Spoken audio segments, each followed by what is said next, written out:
Amados, saludos, que el Señor me los guarde, me los cuide y me los bendiga. Una vez más nos encontramos aquí para exponer la palabra del Señor. Y bueno, como ustedes saben, vamos al libro de Apocalipsis y estamos ubicados en Apocalipsis capítulo 12, versículo 12 hasta el versículo 17. Apocalipsis capítulo 2, versículo 12 hasta el versículo 17.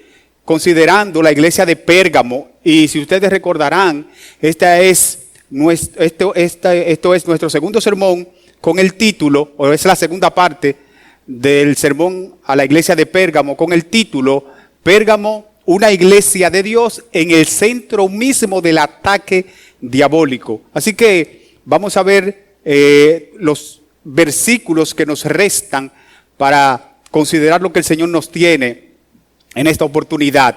Una vez más, la iglesia de Pérgamo, una iglesia de Dios, pero que se encontraba en el centro mismo del ataque diabólico.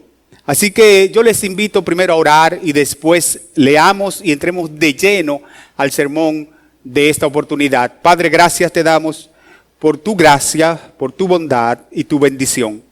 Acompáñanos y dirígenos. Da gracia al predicador, pero también permite que tu palabra predicada edifique a los tuyos, a los que han creído en Cristo, y salve también a los perdidos, porque te lo pedimos en Cristo Jesús. Amén. Leamos completo Apocalipsis capítulo 2, versículo 12 hasta el versículo 17.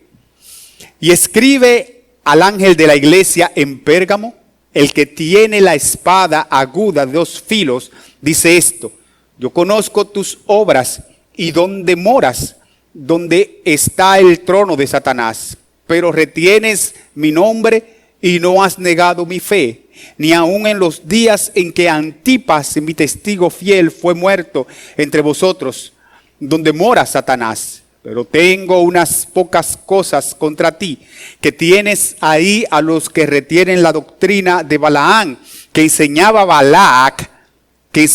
a Balac a poner tropiezo ante los hijos de Israel, a comer de cosas sacrificadas a los ídolos y a cometer fornicación. Y también tienes a los que retienen la doctrina de los nicolaitas, la que yo aborrezco. Por tanto, arrepiéntete, pues si no, vendré a ti pronto y pelearé contra ellos con la espada de mi boca. El que tiene oído, oiga lo que el Espíritu dice a las iglesias. Al que venciere, daré a comer del maná escondido y le daré una piedrecita blanca, y en la piedrecita escrito un nombre nuevo, el cual ninguno conoce, sino aquel que lo recibe. Amén.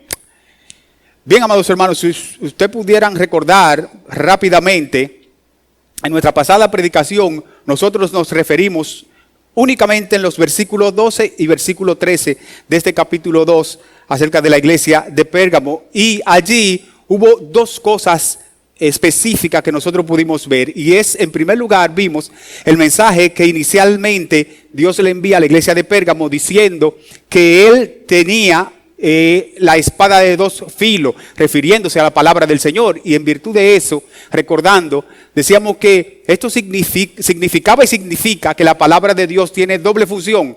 Por un lado, alienta y edifica a los santos, a los elegidos, a los creyentes, pero por otro lado, esta también endurece a los que rechazan el mensaje del Señor y corta a los falsos maestros. Esa es la primera función.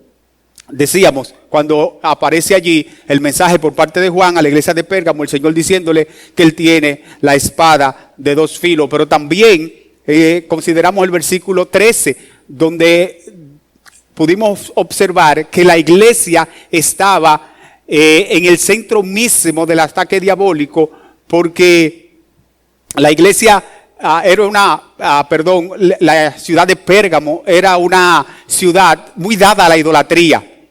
Y si recordamos, nosotros hacíamos alusión que el texto dice, el verso 13, que la ciudad estaba en medio del trono de Satanás, porque según algunos comentaristas, allí se había levantado una imagen, una estatua en honor a Augusto César, el emperador romano. y allí incluso se obligaba a los creyentes a rendir culto de adoración, obviamente adoración idolátrica a esta imagen, y muchos de ellos se resistían, y ahí se menciona incluso al testigo fiel Antipas, que fue incluso muerto, y al igual que otros creyentes, fue muerto por estas circunstancias.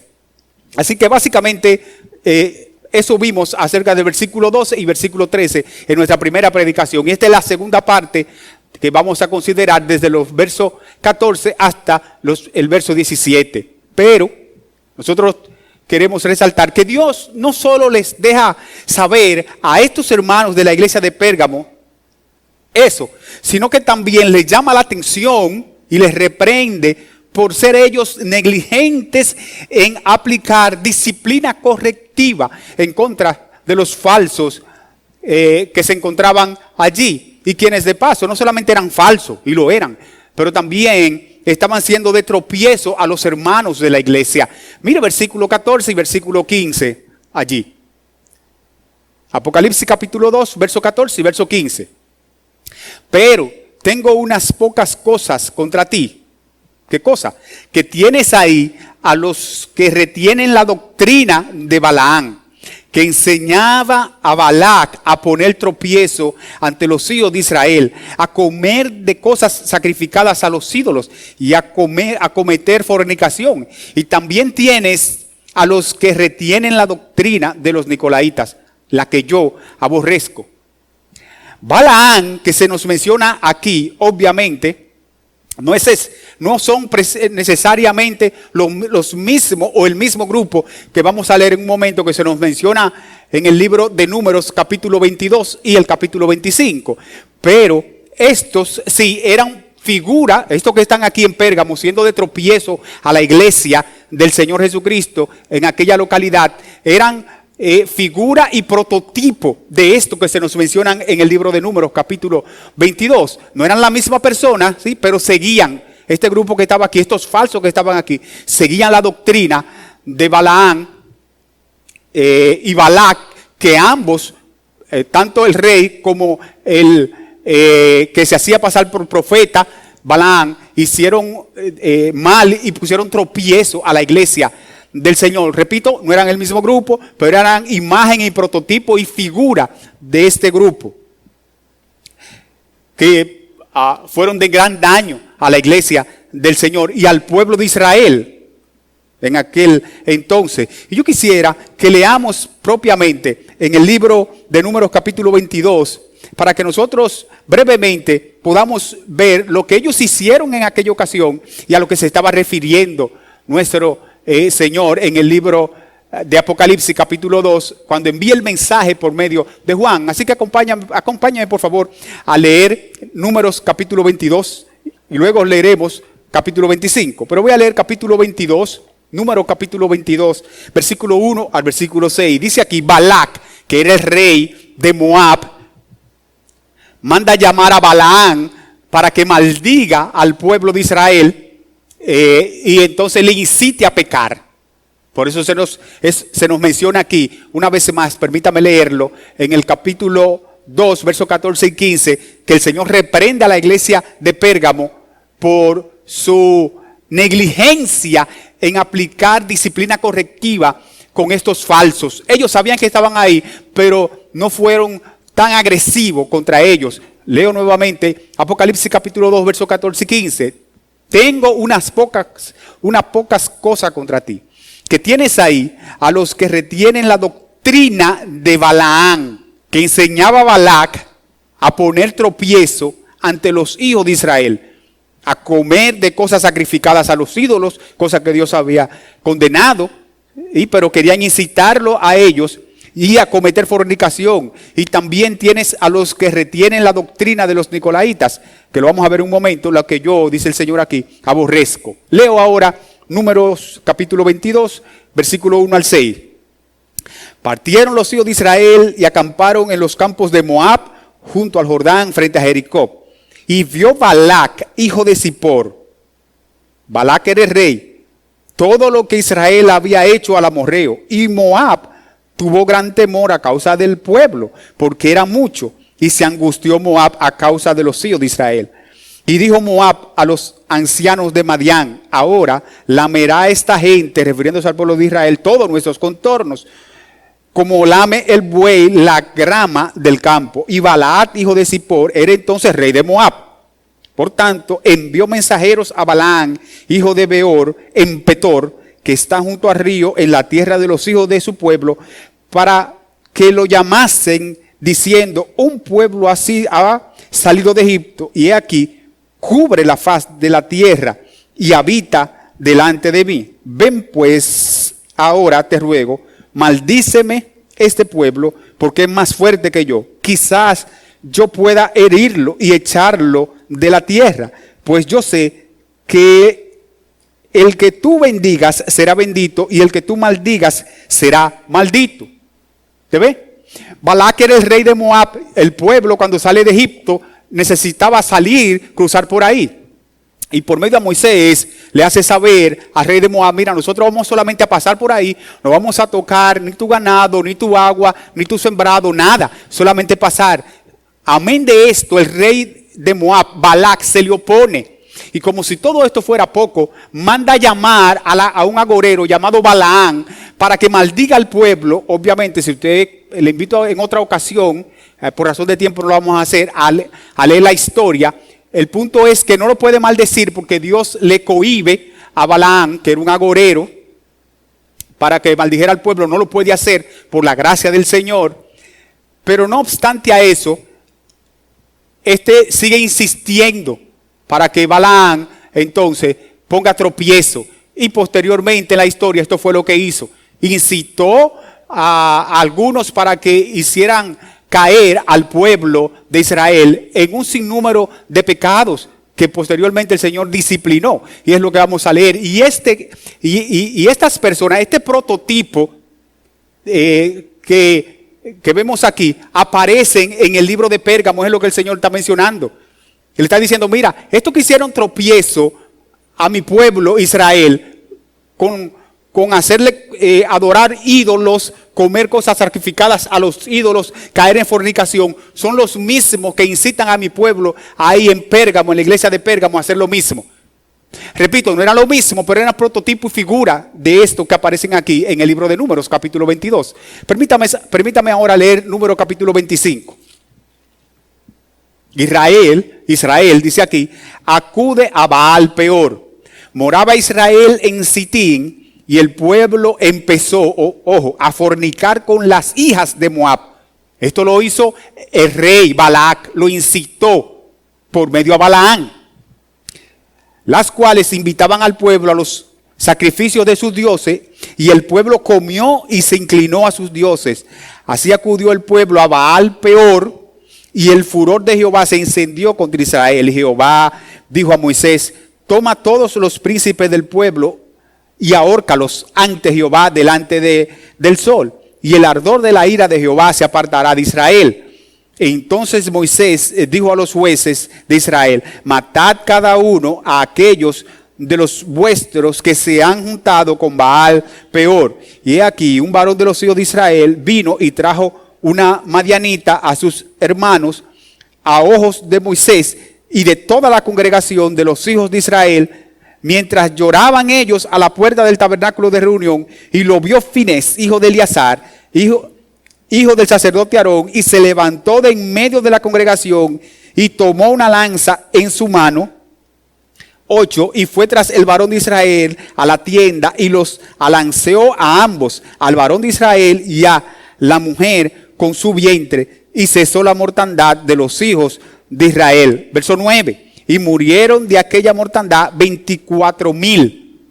¿Sí? ¿Ven? Pero esta mortandad obviamente fue provocada por el pecado de ellos, movido por Balaad y Balaam.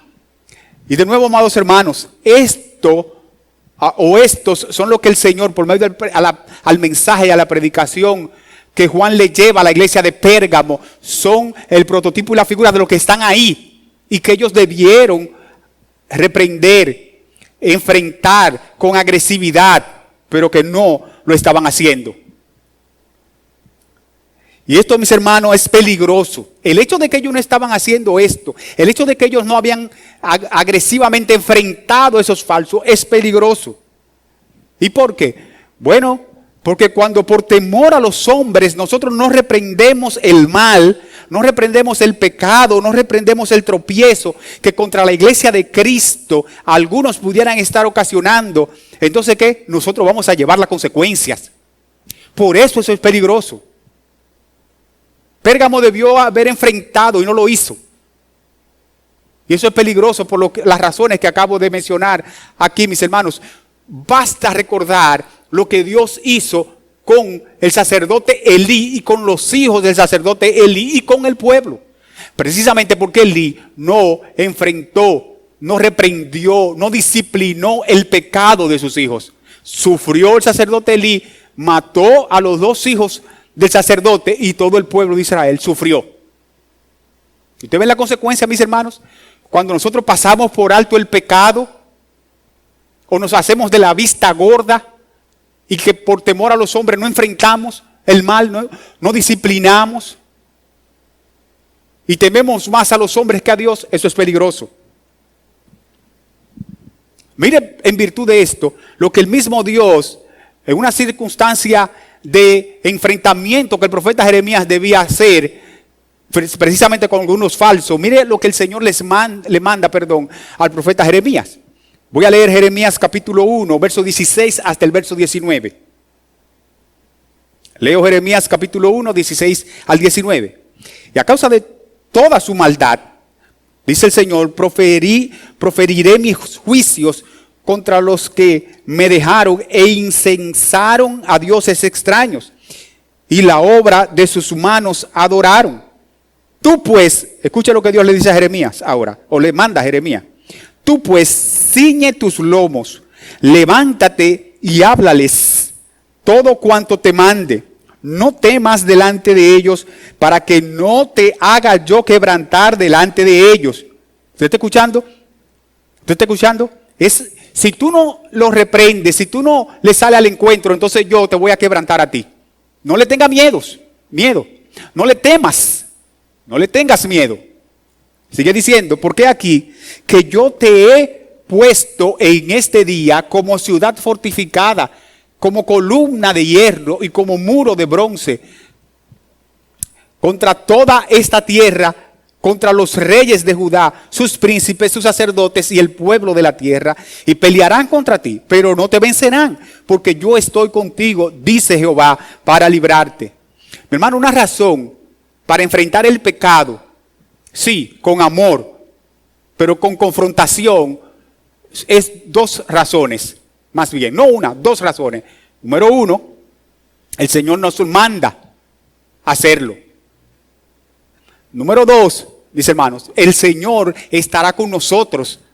Y eso puede disuadir el temor a los hombres. A veces nosotros no queremos enfrentar a una persona que está en un pecado porque le tememos a esa persona, mi hermano. Y eso significa que tenemos más temor a los hombres que a Dios, y eso es peligroso, mi hermano. Peligroso. Una vez más, Dios le está diciendo aquí a Jeremías, mira, no le tengas miedo, porque si tú no lo haces, entonces te voy a quebrantar a ti.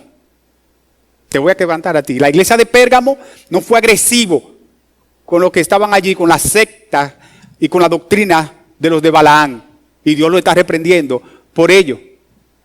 Pero allí también no solamente se encontraban los de Balaán, los de la secta de Balaán, o de la doctrina de Balaán, sino que también se encontraban allí los nicolaitas, quienes aparecen siendo denunciados por el Señor, los cuales también el Señor le había reprendido a la iglesia de Éfeso, porque estaban también en la iglesia de Éfeso, que se nos refiere en el capítulo 2 de nuestro libro de Apocalipsis.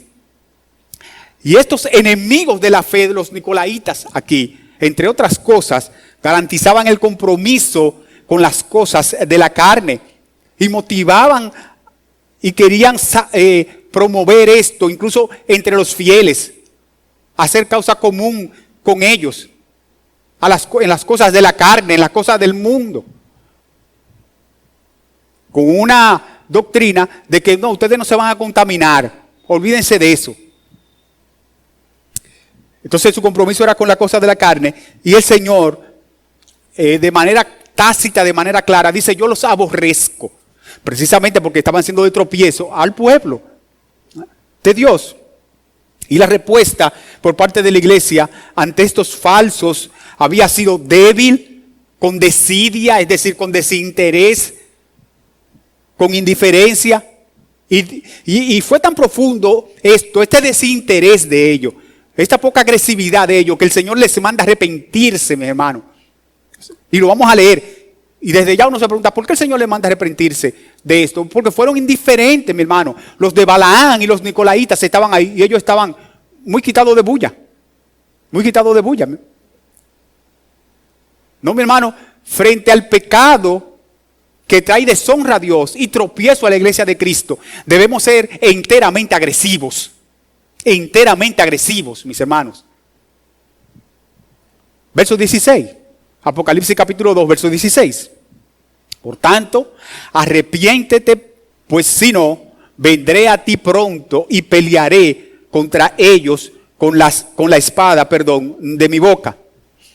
Algunos de los comentaristas creen que la falta de disciplina correctiva y agresividad de parte de los de Pérgamo para con los falsos que estaban allí, tanto los de Balaán como los nicolaitas, se debía a un mal concepto en virtud de la salvación, del rescate, de haber sido rescatado del infierno como hijo de Dios o como discípulo de Cristo. En otras palabras, ellos creían que una vez una persona ya habría sido rescatado del mundo y salvado por el Señor, ya ellos no tenían que hacer mucho esfuerzo para enfrentar las malas prácticas, ni las malas doctrinas, ni los falsos que polulaban o se encontraban por allí.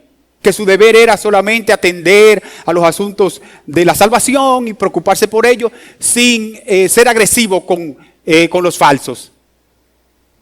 Nada más mentiroso que esto. Más mentiroso que esto. De manera que, de nuevo, esa poca agresividad de los hermanos de la iglesia de Pérgamo, creen algunos comentaristas que se debió a ello. A un mal concepto de la vida cristiana que se nos manda a corregir el pecado. Sí, con misericordia y verdad. Con misericordia y verdad, pero corregirlo. A corregirlo. Pero para que un mensaje sea correctamente equilibrado y tenga la dirección del Señor, debe ir acompañado no solamente de reprensión, sino también de gracia. De gracia.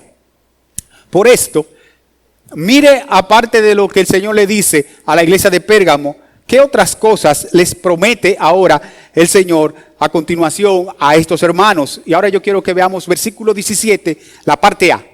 Versículo 17. El que tiene oído, oiga lo que el Espíritu dice a las iglesias. Al que venciere, daré a comer del maná escondido y le daré una piedrecita blanca y en la piedrecita escrito un nombre nuevo, el cual ninguno conoce sino aquel que lo recibe. Entre otras cosas, aquí en primer lugar, se promete de parte del Señor el maná escondido. ¿Quién era el maná escondido?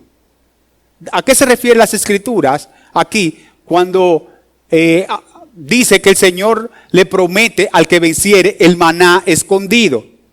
Bueno, amados hermanos, el maná, que fue la comida con lo que Dios mantuvo al pueblo de Israel durante el desierto, ese maná es figura de Cristo.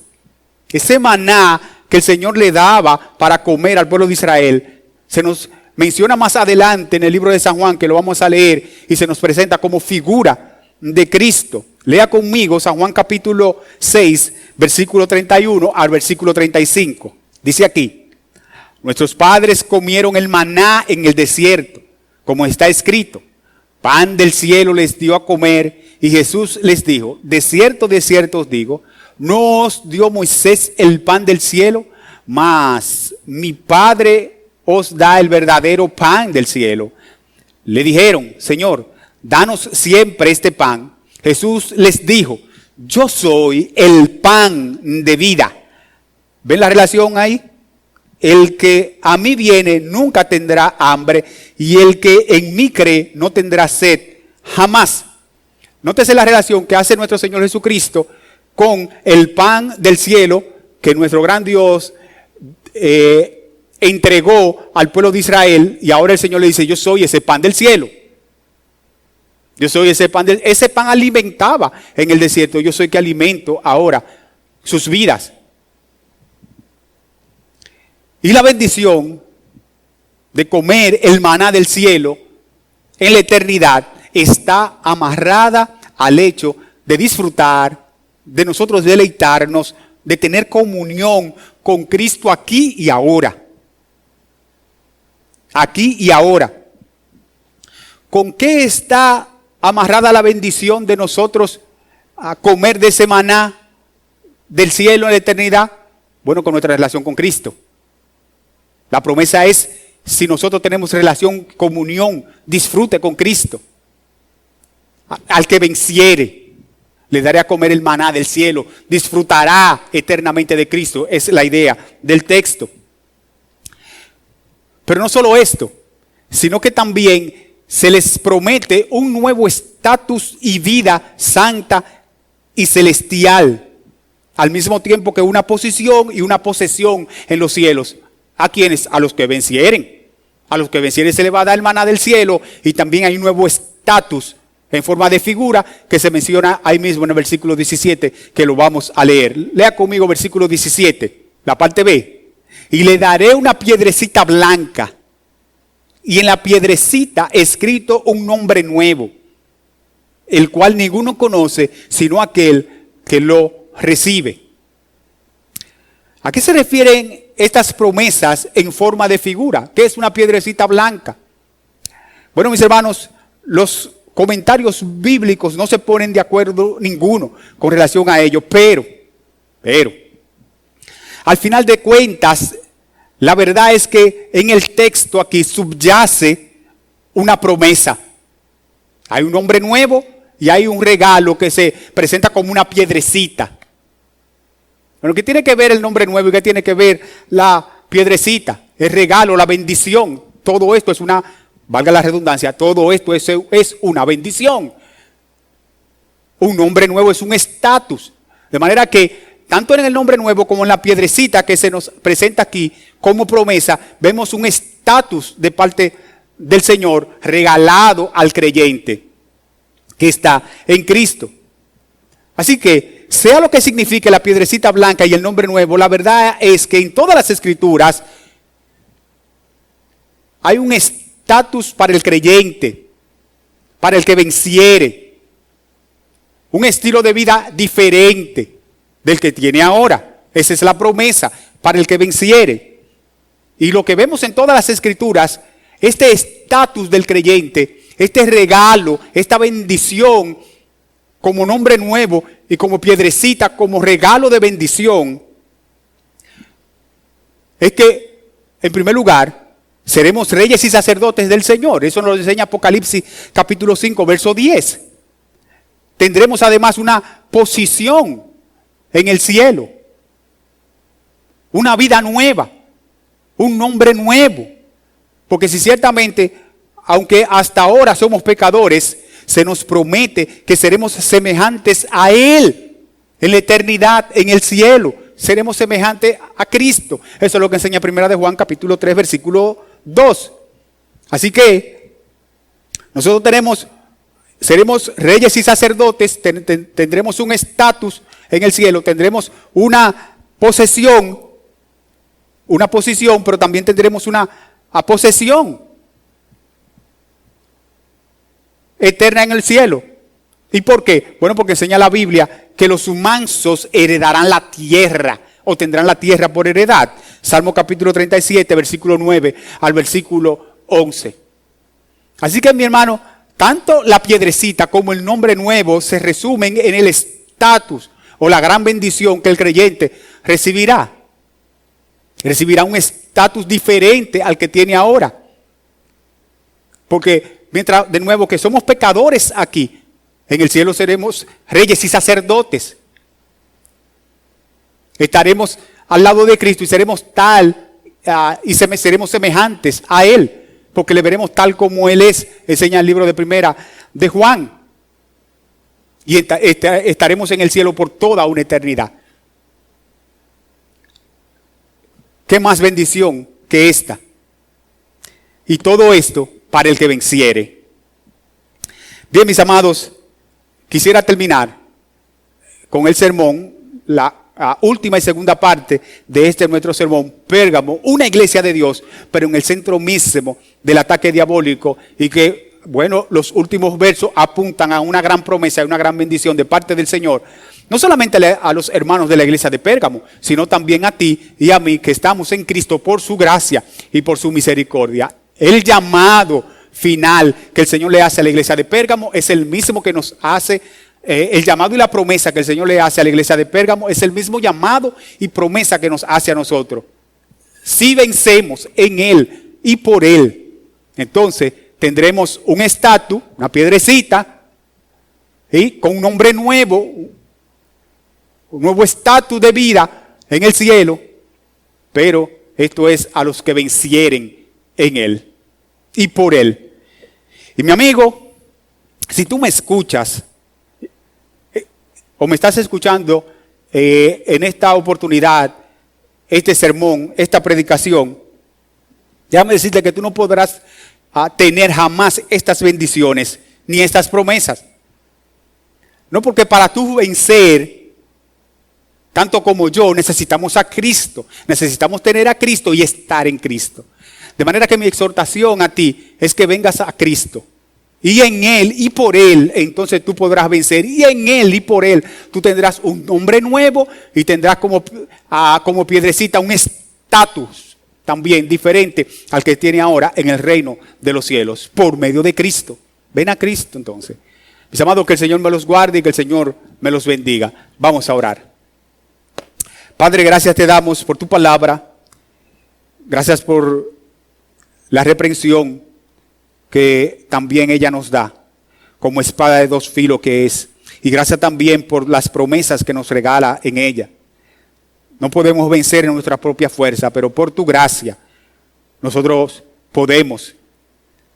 Ayúdanos pues a que podamos cumplir lo que tú nos has mandado con tu bendición, porque te lo pedimos en Cristo Jesús. Amén. Hermanos, que el Señor les bendiga.